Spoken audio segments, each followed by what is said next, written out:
Yeah. Hey everybody, my name is E-Double, their name is PJ Harvey. Let's go. Hey guys, what's up? My name is Gabe, also known as Burnt Russian, and today I'm going to give you some tips and tricks for the new game type Chaos Mode. As of now, this only pertains to Elite members, but soon it will be coming to people for downloadability. I believe this will be come with map packs and you'll have to pay for it, but I'm not entirely certain how this whole thing works.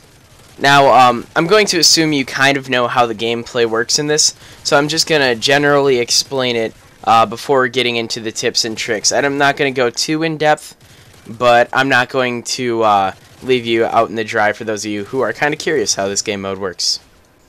So, as of the moment I am recording this, I'm in the top 500 people who play solo Dome on Chaos Mode.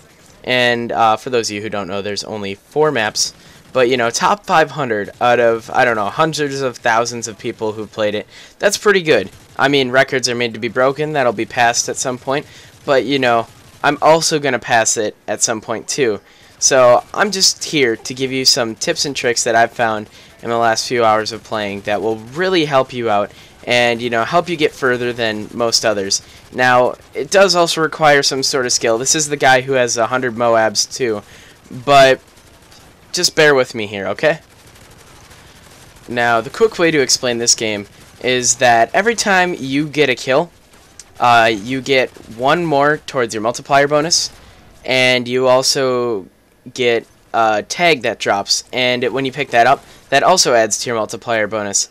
Now, these tags and these kills also add points to your total score. And what happens is your multiplier bonus multiplies by your total score, which you see in the center of the screen, and that equals your overall score up at the top. Now, there are a few ways that this can not be the truth, that this varies, but I'm assuming that you have a basic understanding of how this works, and you understand what I'm getting at. Now, what you want to really do is you want to rack up bonuses, and you want to get lots of points. You want to stack your multipliers and your total score to get a huge overall score. As you see, the more that your multiplier goes up, the more that your total score goes up, and the higher your overall score gets. I'm at a point where getting 1 kill in this game gets you so many points. But you can't get to this point without a little bit of hard work and skill. Let's rewind just a bit. Immediately when you start the game, the first thing you want to do is pick up as many guns as you can. As you can see, that racks up your multiplier and your score is going up. And, you know, there's a simple route you can run, as you are seeing, that you can go and just pick up a bunch of guns and get a lot of experience. This is one I found to be very useful. And, you know, by the time I picked up that gun, look, I've already got 34,000 experience. So what you are looking at right now is a map of Dome with the gameplay in the background, and this is kind of a good map for you guys to look at because I took the responsibility of making this map with some of the guns that you're going to want to pick up. And now I know there's other guns on the map, but these are probably the best for you guys to use. And what you have is, as soon as you enter that first building, B-Dom, you have the M4A1, which is a pretty useful one. It's got a noob tube and extended mags. And then in the corridor for that building, you also have the P90, which is another really useful one. Probably one of the most useful since it's got very accurate hip spray once you have your steady aim.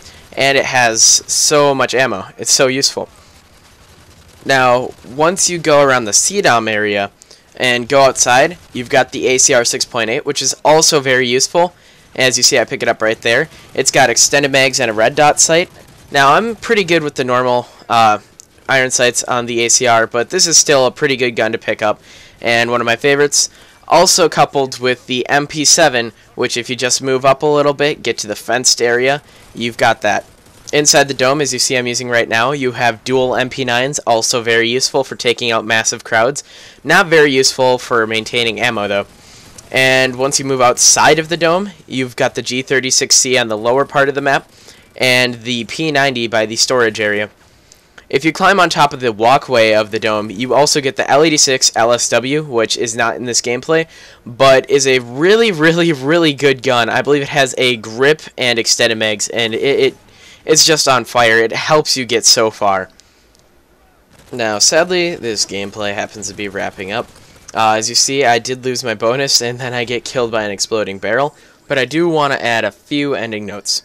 One thing that you always want to do is you're going to want to run routes. That is one of the most effective things to do. Run routes, pick up guns, and don't be afraid to pull back. Try to find a way to cut your enemies off and just shoot at them, but try to regain some of your health. Also, if you're running out of health, another thing that you may want to do is call in the score freezer and find a nice place where they're not at. Just run away and try to heal up for a bit, and then come back and start blowing them away. A couple final notes before we go is that this works on just about any other map, and the other maps do have other guns, but the tactics are pretty much just the same. The only thing different is the other maps are pretty much bigger, but it's not that hard to keep your score going up. So, if you guys enjoyed, leave a like and a comment. I put a lot of work into this video, and I would surely enjoy the feedback. Thank you, and goodbye.